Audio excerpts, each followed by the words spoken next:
TV KPM.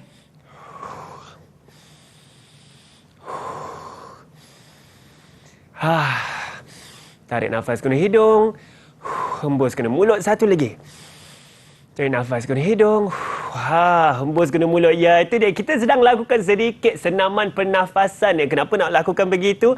Kerana nanti supaya badan kita lebih tenang ketika ingin menjawab soalan, betul tak? Ketika ingin mengulang kaji, lebih tenang dan juga akan meningkatkan pengoksigenan dalam peredaran darah kita. Ya. Assalamualaikum dan selamat sejahtera. Nama saya Hanif Sean dan hari ini sama-sama kita dalam segmen Sains Sukan SPM segmen Sukses SPM 2021 Pecutan. Saya dah tersasul-sasul Sains Sukan ni sebab kita akan lakukan sama-sama dan ulang kaji mata pelajaran Sains Sukan. Tadi saya sudah bagi tips-tips sedikit untuk menenangkan diri dan selepas ini kita ada cikgu yang akan pula bagi tips-tips untuk menjawab kertas mata pelajaran Sains Sukan. Ya, kalau nak tahu siapakah guru tersebut, sama-sama kita saksikan profil beliau.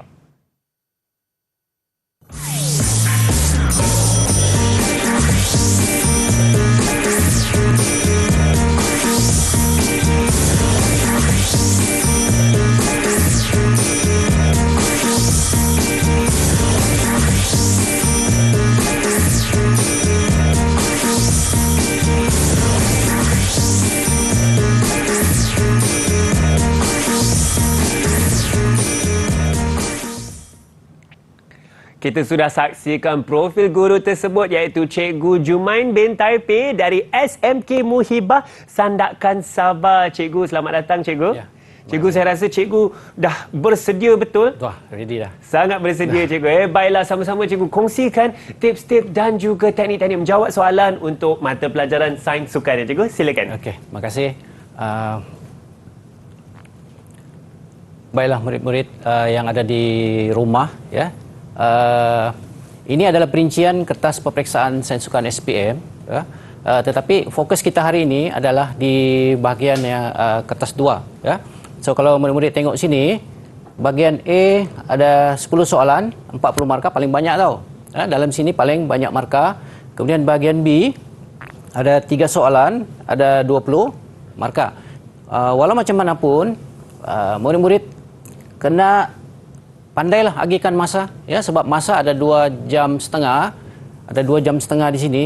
So mungkin di sini peruntukan dia dalam 30 minit ke 40 minit untuk satu soalan dan bakinya tu fokus kepada bahagian A, 10 soalan, ya, 40 markah, wajib jawab semua. Kalau boleh jangan tinggalkan tempat yang kosong, cuba juga jawab, ya.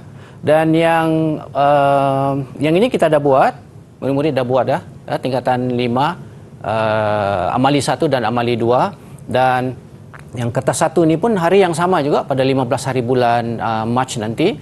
Kemudian diikuti dengan kertas yang kedua. Jadi kalau nak skor A, dua-dua ni kena buat sebaik yang mungkin. Tapi kena fokus inilah sebab wajaran dia banyak, ya. Wajaran dia ada 60. Yang ini 40, ini 30. Tapi bila kita total up nanti, dia wajaran dia jadi 100% nanti. Ya. Betul Cikgu. Berapakah masa yang diberikan Cikgu untuk menjawab soalan kertas ini? Untuk kertas 2 dia 2 jam 30 minit. Ya, 2 jam 30 minit. Kalau diikutkan dia masa tu panjang tau.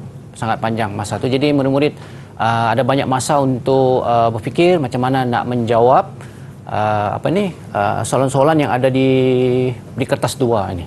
Baik juga, saya pasti murid-murid di rumah haruslah mengulang kaji dan ada segala kata-kata kunci saya pasti Cikgu, ya, untuk menjawab soalan-soalan ini. Dan kita akan berehat sebentar. Kejap lagi Cikgu kita akan berkongsi lagi teknik-teknik menjawab kertas untuk mata pelajaran Sains Sukan. Teruskan tarik nafas dan kita berehat sebentar. Didik TV KPM. Didik TV KPM. Ya, saya sedang melakukan regangan statik sebentar. Ini juga boleh melancarkan peredaran darah kita, boleh juga meregangkan otot-otot kita. Kembali bersama kami di Sukses SPM 2021 Pecutan di Didik TV KPM. Kenapa saya lakukan regangan tadi? Kerana mata pelajaran yang sama-sama kita bincangkan hari ini ialah Sains Sukan Kertas 2. Dan bersama saya ada seorang guru yang begitu berpengalaman lebih daripada 30 tahun ya, iaitu Cikgu Jumain bin Taipei yang sekarang yang akan berkongsi dengan kita untuk menjawab kertas 2 bahagian A. Ya, Cikgu. Silakan Cikgu. Okey, sekiranya soalan kertas 2 dia dalam bentuk ada gambar rajah macam ni. Kemudian contoh soalan, apakah kitaran Y? Murid-murid jangan panik pula ya. So bila nampak soalan yang macam ini, sebab dia hanya memerlukan satu jawapan. So bila memerlukan satu jawapan, bila murid-murid bagi dua jawapan, pasti tidak akan dapat markah. Sebab dia hanya ada satu jawapan. Jadi bila dapat soalan macam ni, apa yang perlu murid-murid buat? Dia tanya kitaran Y. So kitaran Y itu dekat sini. Okey. So bagi dua macam ni. Kan? Yang ini pun dah bagi dah. Okey. So kitaran X. Kitaran X ada dekat atas. Kenal pasti dulu, yang ini ialah pulmonary. Ya. Ada paru-paru dekat sini. Yang ini adalah sistem tubuh. So bila dah tentukan yang ini, tentukan yang paru-paru dengan sistem tubuh, dan kitaran dalam sistem peredaran darah tu dia hanya ada dua je, iaitu kitaran sistemik dan juga kitaran pulmonary. Okey. So kitaran Y adalah kitaran sistemik. Okey. So begitulah yang sepatutnya murid-murid buat dulu. Nampak gambar raja, bagikan dulu.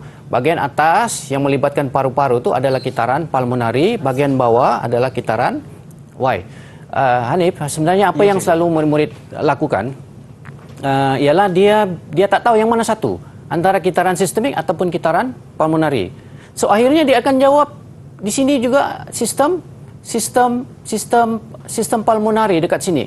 So bila dia jawab sistem pulmonary dekat sini, so yang ini pun dia tak betul lah. Dia tak boleh jawab dua di sini sebab soal jawapan hanya ada satu saja. Satu saja yang tepat. Satu saja. Ya. So dia perlu pilih jawapan yang paling tepat. Tak payah nak tulis sampai dua jawapan dekat sini. Sebab itu seperti yang saya katakan tadi itu, kenal pasti dulu mana satu kitaran pulmonary, mana satu kitaran sistemik. Okey. Untuk soalan yang seterusnya, terangkan satu perbezaan antara kitaran X dan kitaran Y. Okey. Okey, bila soalan macam ni keluar, murid-murid kena tengok kata tugas dulu. Kata tugas terangkan, kemudian markah yang diberi. Oleh kerana dia minta satu perbezaan, kena bagi satu perbezaan sajalah. Okey? Dan bila kata tugas terangkan ini, fakta tu mesti ada. Mesti ada fakta. Murid-murid kena bagi fakta. Walaupun dia tanya kitaran X, yang ini kitaran Y, oleh kerana dia terangkan, kena bagi juga fakta ni.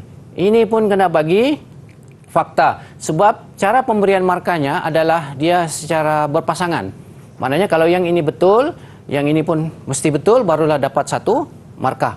Okey? Kalau penerangannya betul dan yang ini penerangannya betul pun baru dapat satu markah. Tetapi kalau salah satu penerangan itu salah, kemudian yang satu lagi betul, saya rasa memang tak akan dapat markah lah sebab pairing dia tu sudah salah. Okey? Kemudian kita tengok satu lagi, masih lagi kata tugas terangkan.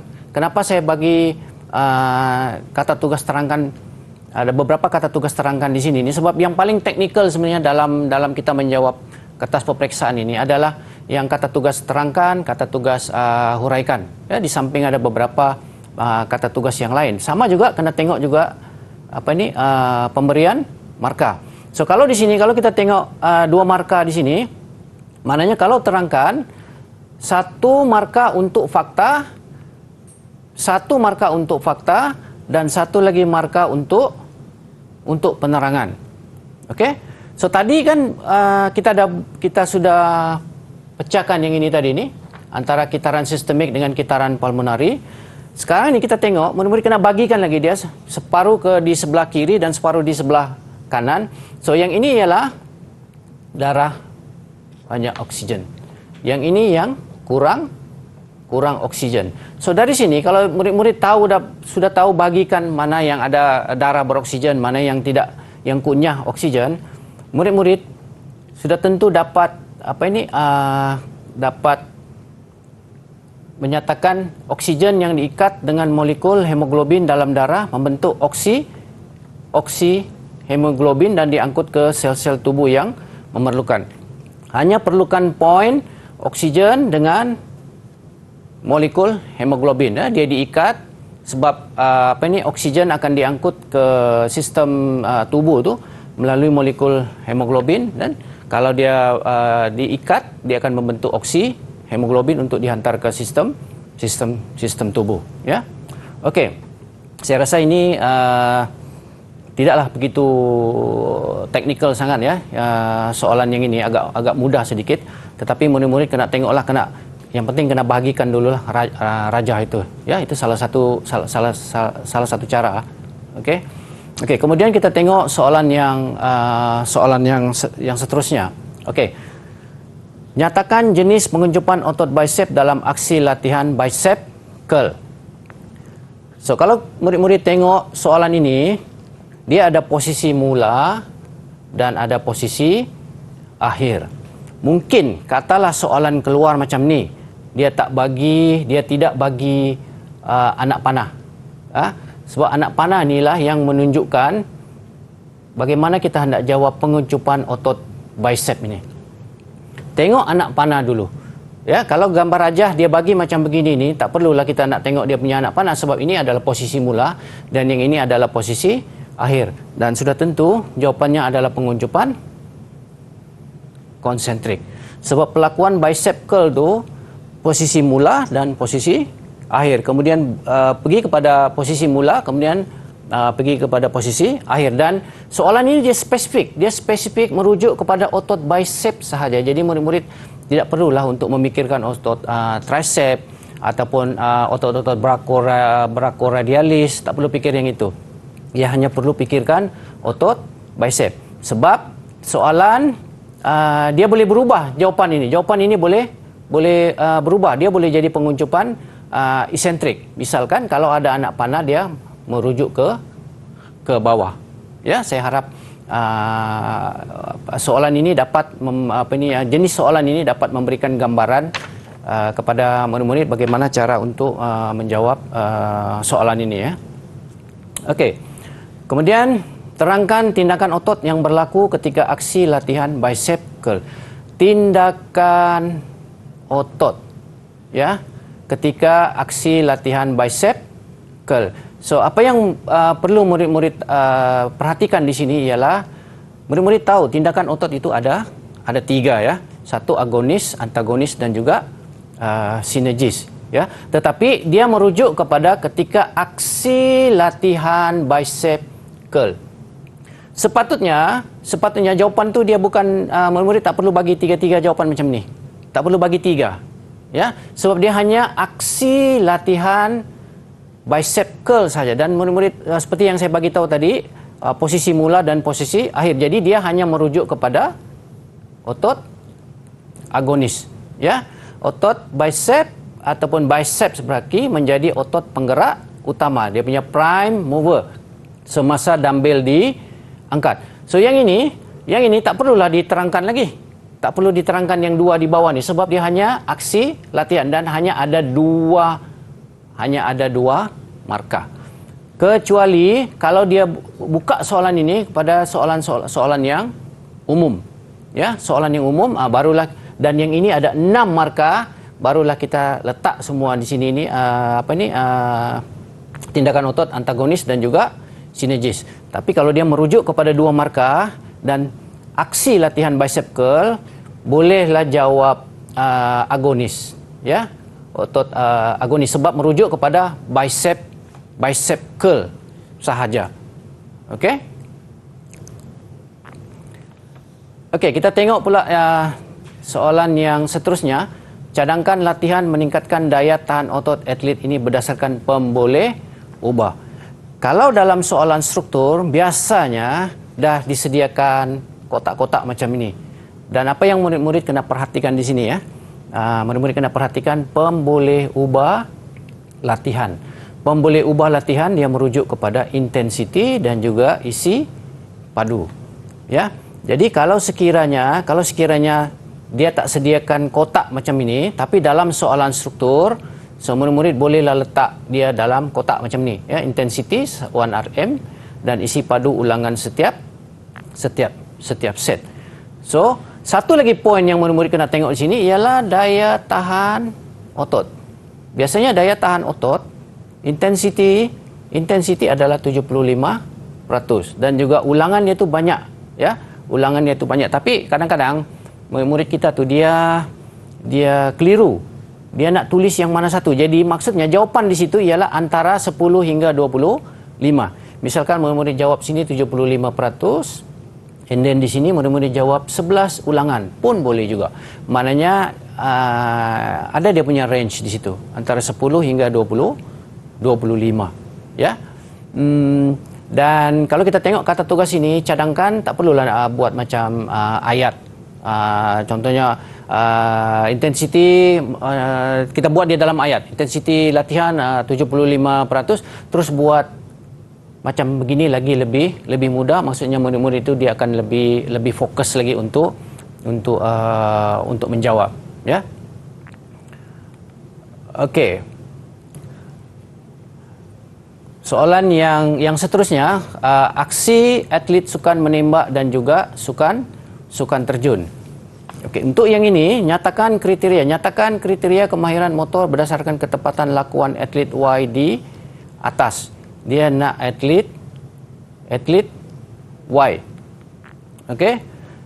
So kalau berdasarkan ketepatan lakuan, jawapan dia ialah kemahiran motor kasar. Dia ada dua kan? Satu kemahiran motor kasar dan satu lagi kemahiran motor halus. Tetapi keseluruhan aksi ini adalah memerlukan kemahiran motor kasar. Okey. Untuk tips, ya, murid-murid kena jawab istilah ni lengkap. Tak bolehlah nak jawab macam jawapan setakat motor kasar, dia buang dia kemahiran. Sebab ini adalah istilah. So istilah, bila jawapan tu memerlukan istilah yang tepat, kena tulis semua, ya. Kemahiran motor kasar, tak boleh juga jawab motor kasar ataupun tak boleh jawab kasar sahaja. Walaupun di sini dia dikata kenyatakan kriteria kemahiran motor. Maknanya kita ambil kemahiran motor ni dan letak kasar saja, tak boleh. Kena tulis semula kemahiran motor kasar. Kalau tak, yang satu markah ni dah tentu hilang.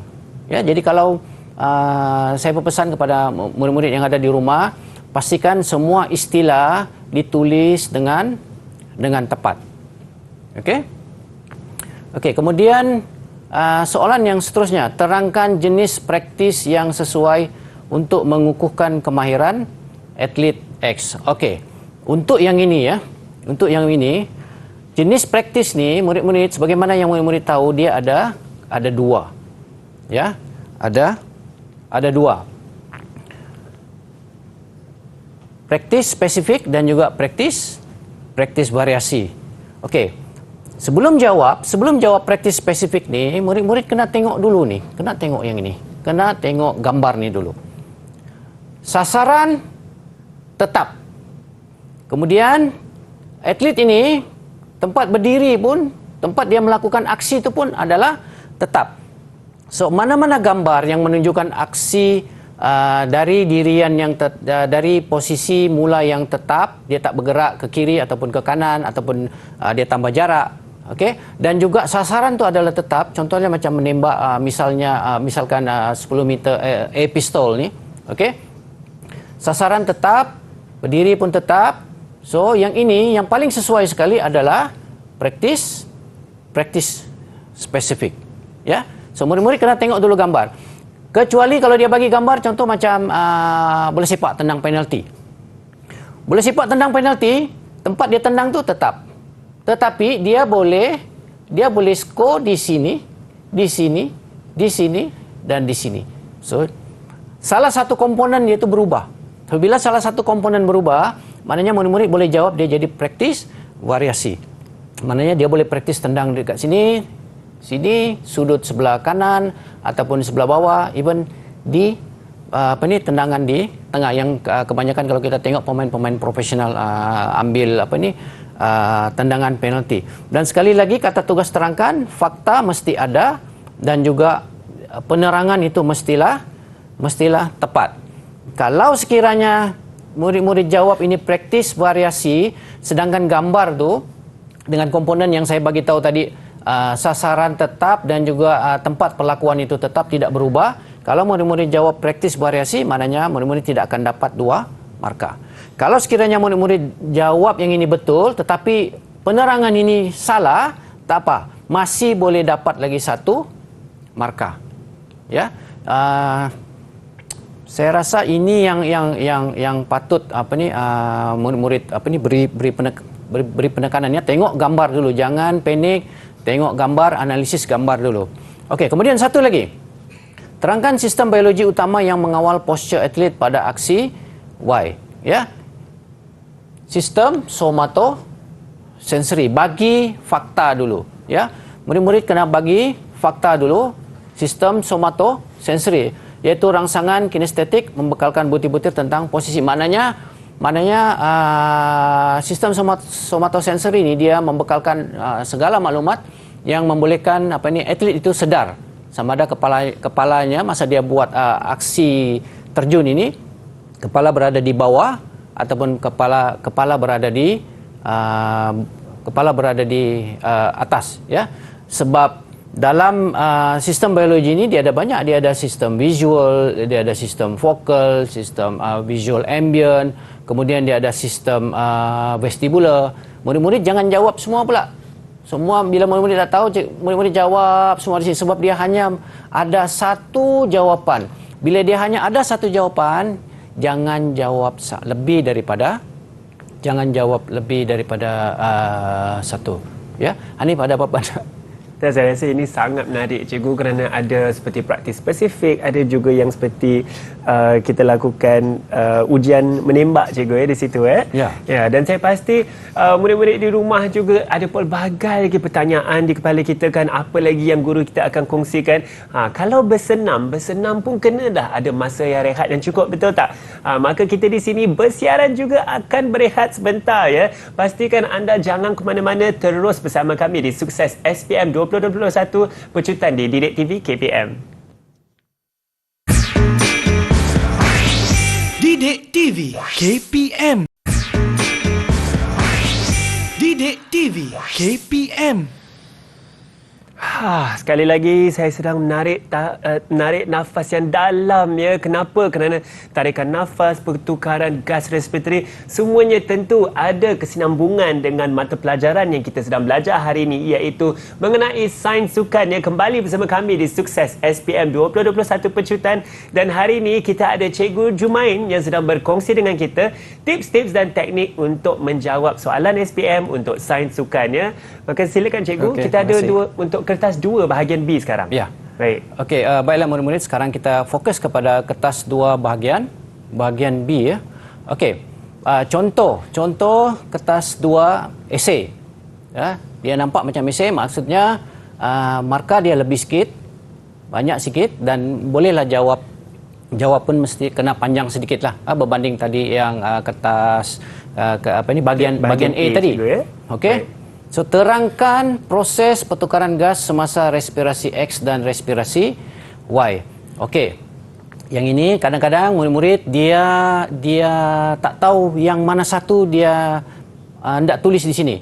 Sama ada respirasi luaran ataupun respirasi dalaman. So, untuk tentukan yang itu, pastikan murid-murid tengok raja tu.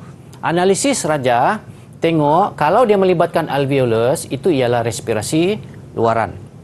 Tetapi kalau dia melibatkan sel-sel tisu, itu adalah respirasi dalaman.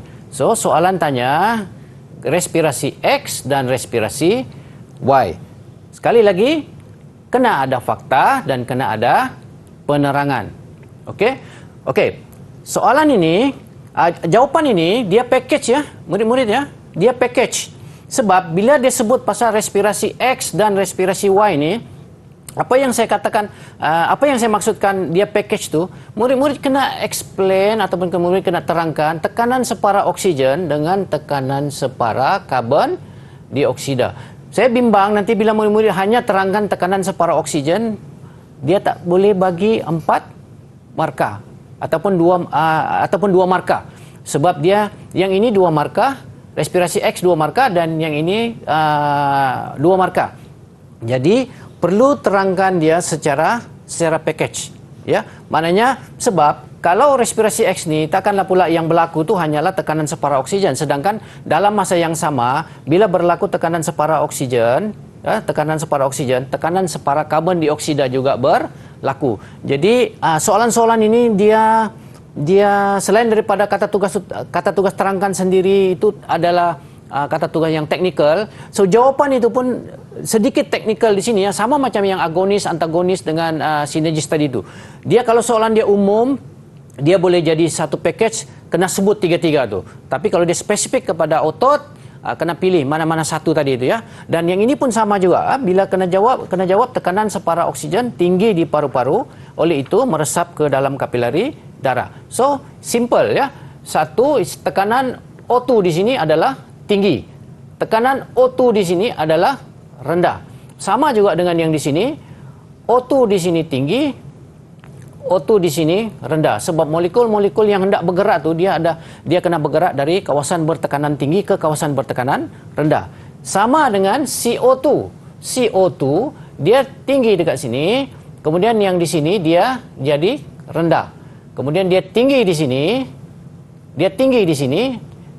dan tekanan di alveolus dia tekanannya rendah. Maknanya murid-murid hanya perlu tambah beberapa ayat. Contohnya tekanan separa oksigen tinggi di paru-paru, oleh itu oksigen meresap ke dalam kapilari darah. Okey, ini kapilari pulmonari. Tekanan separa karbon dioksida di kapilari darah menyebabkan CO2 meresap ke dalam.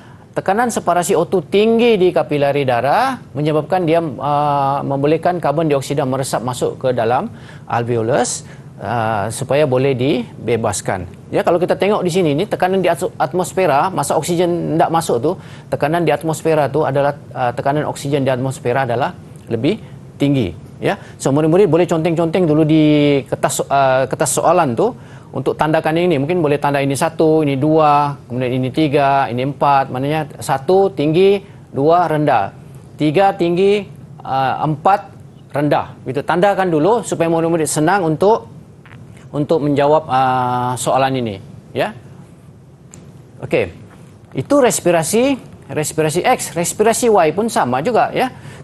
Kena terangkan dia secara package. Tekanan separa oksigen di respirasi dalaman di sini dan tekanan separa karbon dioksida di di sel tisu, ya. Sebab karbon dioksida ni tempat akhirnya ialah di sini sebelum dia dihembuskan keluar. Oksigen tempat akhirnya adalah di sel tisu yang hendak digunakan yang ini, ya. Okey, jadi sekali lagi saya kena tekankan di sini, bila soalan macam ni keluar, dia soalan package. Kecuali dia minta hanya untuk tekanan separa oksigen ataupun tekanan separa karbon dioksida. Okey, maknanya yang tadi itu respirasi X 2 markah, yang respirasi Y ini pun dapatlah 2 markah, sebab yang ini penerangan ini 1 markah, yang ini adalah 1 markah, ya. Okey. Kita beralih ke soalan yang berikutnya. Raja menunjukkan satu aksi lakuan kemahiran dalam sukan bola keranjang. Terangkan bagaimana atlet tersebut dapat memanipulasikan prinsip stability bagi menghasilkan pergerakan yang sempurna. Okey, murid-murid tengok sini, ya, prinsip stability. Okey, kadang-kadang murid-murid bila murid-murid jawab, murid-murid hanya letak di sini prinsip. Contohlah macam prinsip 1. Kemudian murid-murid terangkan, tapi prinsip 1 ni apa? Jadi maksudnya bila murid-murid jawab, jangan jawab guna prinsip 1, prinsip 2, prinsip 3. Kecuali ada penerangan berkaitan dengan prinsip 1 di tepi, and then buat penerangan lagi di bawah. Adalah lebih baik murid-murid jawab menggunakan faktor-faktor stability yang ini, ya. Gunakanlah faktor-faktor stability, luas tapak sokongan, geseran pusat graviti ataupun jisim, yang berkaitan dengan apa ini, berkaitan dengan Prinsip stability. prinsip stability sesuai dengan gambar, ya. Kalau murid-murid tengok di sini, dia memerlukan jawapan yang dikaitkan dengan gambar. Misalnya meluaskan ataupun membesarkan tapak sokongan supaya lebih stabil mengawal bola ketika menggelecek. Mengawal bola maknanya murid-murid kena sebut ataupun tulis jawapan itu, kaitkan dia dengan gambar, ya.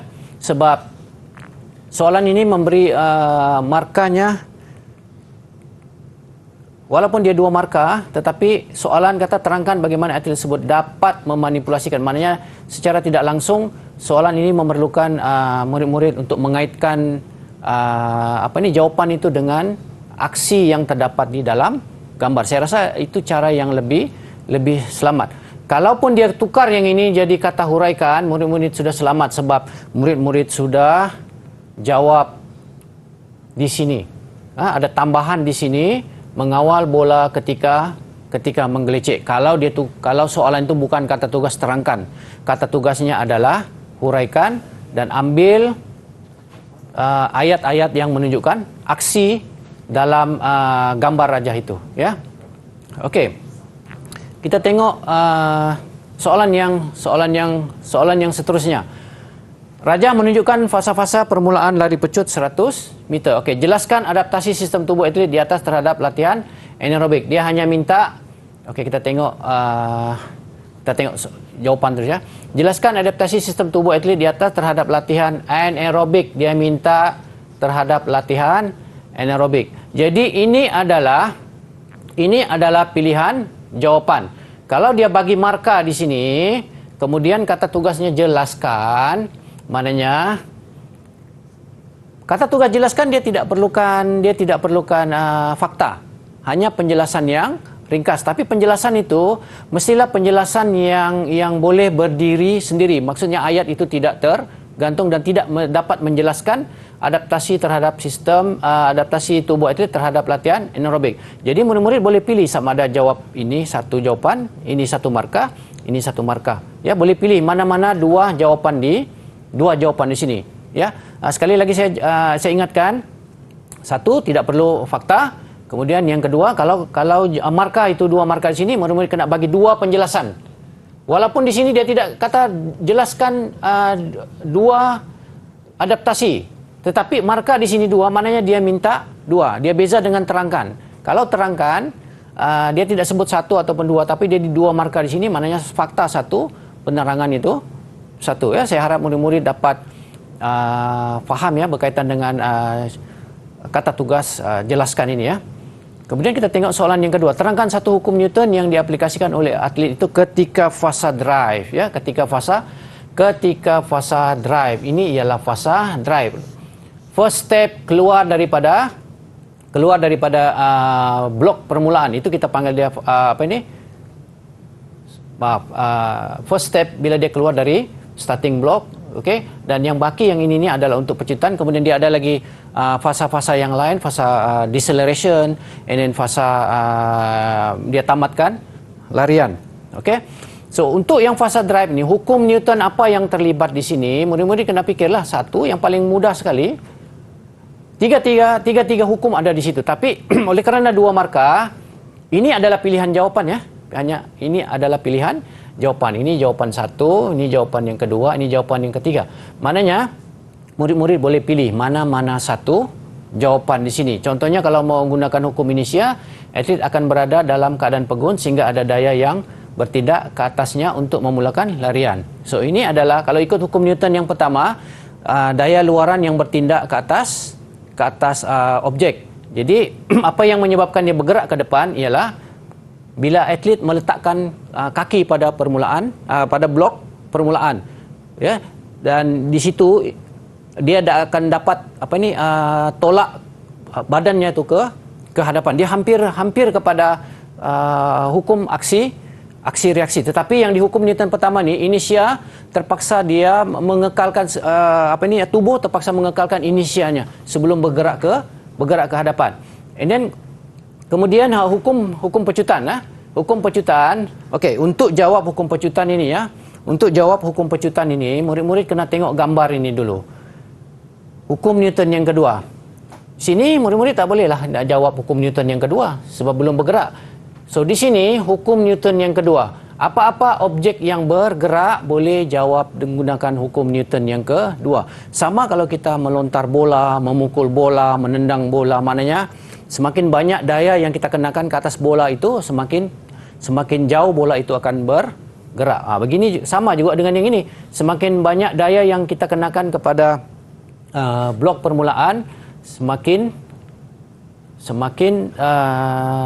tinggi daya yang dihasilkan ya, semakin tinggi pecutan yang akan dihasilkan.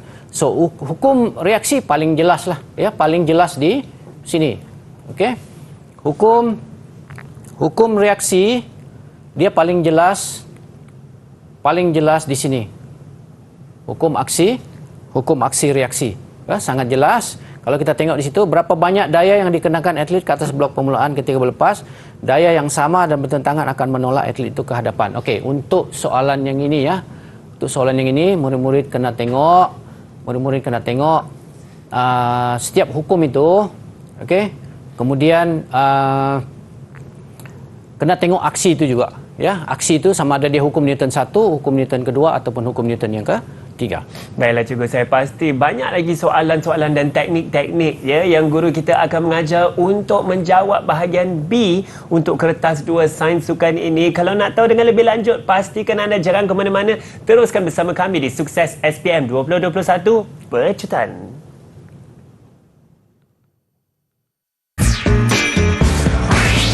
Didik TV KPM.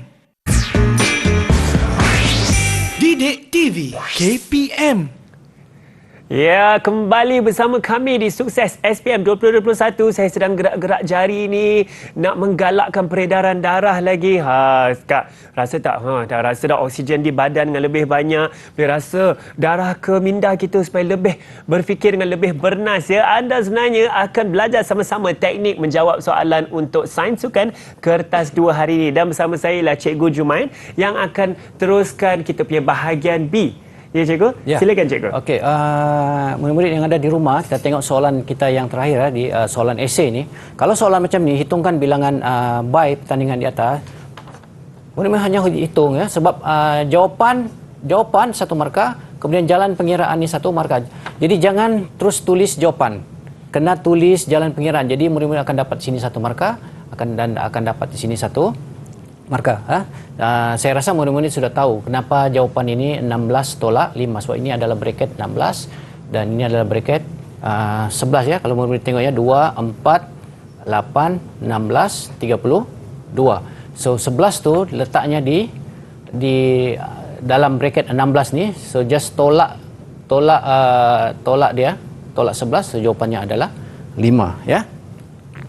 Okey. So yang ini, bina ataupun sediakan jadual pertandingan dan masukkan perkara-perkara berikut dalam jadual tersebut. Jadual pertandingan. So ini adalah jadual pertandingan. So untuk mengelakkan murid-murid melakukan kesilapan, murid-murid saya secara peribadi mencadangkan murid-murid gunakan bracket yang tepat begini ya. Maksudnya kalau tadi 11 peserta, so gunakan bracket 16. Jadi dia masing-masing ada pasangan. 1 2 3 4 5 6 7 8. So kita gunakan bracket 16. Kemudian dia minta lagi peserta buy berdasarkan A. Tadi buy kita ada 5 buy kita.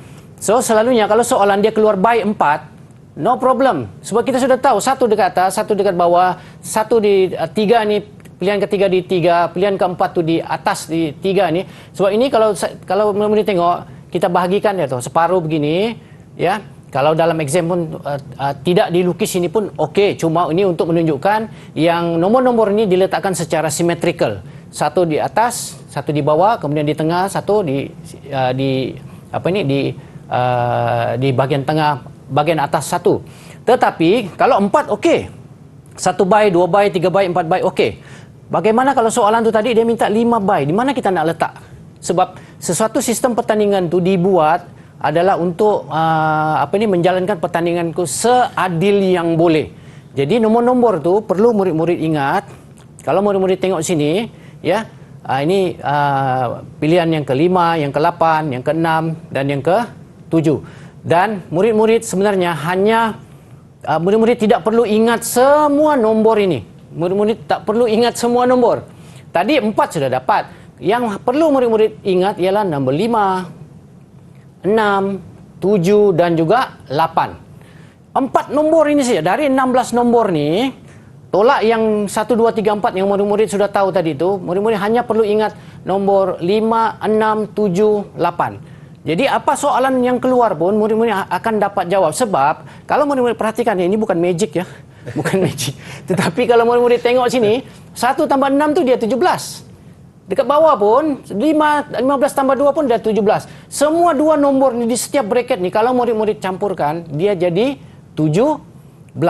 Jadi tadi saya kata hanya perlu ingat 4 nombor kan. So bila 1 2 3 4 dah letak, kemudian 5 6 7 8 dah letak, murid-murid hanya fill in the blank. Isi tempat kosong yang jumlahnya tu dia jadi 17. Jadi kalau dia punya by itu 6, senang-senang murid-murid untuk letakkan by itu di mana ya. So by 1, 2, by 3, kemudian yang keempat ya, senang murid-murid letak 5. Sebab kadang-kadang bila murid-murid menjawab, dia hanya letak 3 di atas tapi dia tidak letak yang by itu secara symmetrical. So itu yang menyebabkan tidak dapat markah. Walaupun di sini hanya ada 1 markah, maksudnya murid-murid kena letakkan by 1 hingga 5 tu di kedudukannya yang tepat. Sebab seperti yang saya katakan tadi, semua nombor-nombor ini diletakkan secara symmetrical.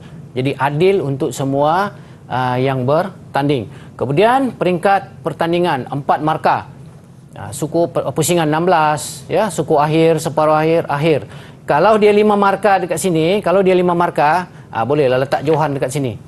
Tetapi oleh kerana yang ini bilangannya sudah cukup 10 markah, okey. Jadi maknanya Johan itu tidak perlulah kita letak, hanya peringkat pertandingan ya, akhir, pusingan 16, suku akhir, separuh akhir. Ya.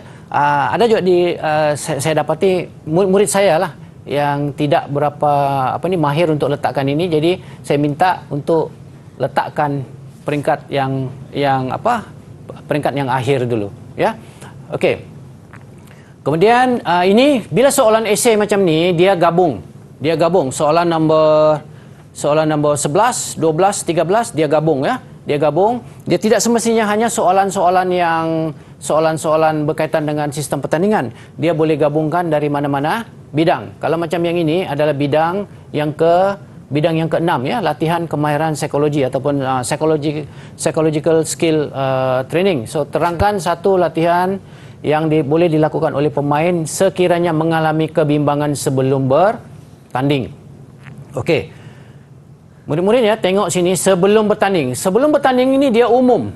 Sama ada sebelum bertanding beberapa minit sebelum bertanding, ataupun beberapa jam sebelum bertanding, ataupun esoknya dia nak bertanding. Jadi murid-murid boleh mana-mana jawapan yang murid boleh letakkan di sini. Tapi yang ini saya hanya bagi latihan pernafasan, sebab ini yang paling sekiranya murid-murid pilih sebelum bertanding tu, maksudnya beberapa minit sebelum dia bertanding, so dia boleh gunakan latihan pernafasan seperti yang Hanif lakukan tadi tu latihan pernafasan. Atlet perlu menarik nafas melalui hidung perlahan-lahan dan hembus melalui mulut perlahan-lahan dan ulang beberapa kali sehingga merasa tenang. Sekali lagi fakta, dan yang ini ialah penerangan ya. Okey. So part yang ini kita sudah selesaikan part yang ini. So sekarang kita tengok kesilapan-kesilapan yang sering dilakukan oleh murid ya. Okey, bila murid-murid tengok soalan di sini, ini untuk soalan esei, namakan otot yang bertindak sebagai agonis dan antagonis. Murid-murid jangan terus jawab otot bicep dengan otot bicep. Tetapi murid-murid kena tulis semula untuk penegasan. Tulis semula di kertas jawapan itu ya. Kertas jawapan. Tulis semula agonis dan juga antagonis, kemudian barulah murid-murid tulis jawapan di sini. Ya, maksudnya di sini murid-murid telah organisasikan jawapan murid-murid itu dengan sebaik mungkin supaya murid-murid lebih fokus apa sebenarnya yang murid-murid hendak jawab. Okey?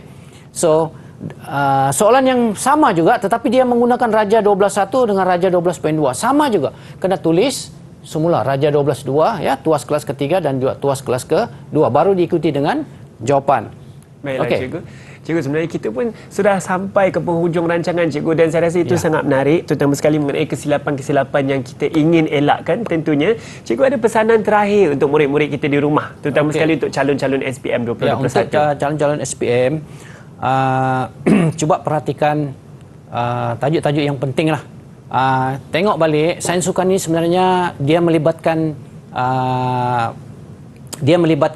kita deal dengan performance athlete. Jadi kalau murid-murid tengok, bila murid-murid baca buku teks tu, cuba cari tajuk-tajuk yang berkaitan dengan human performance athlete.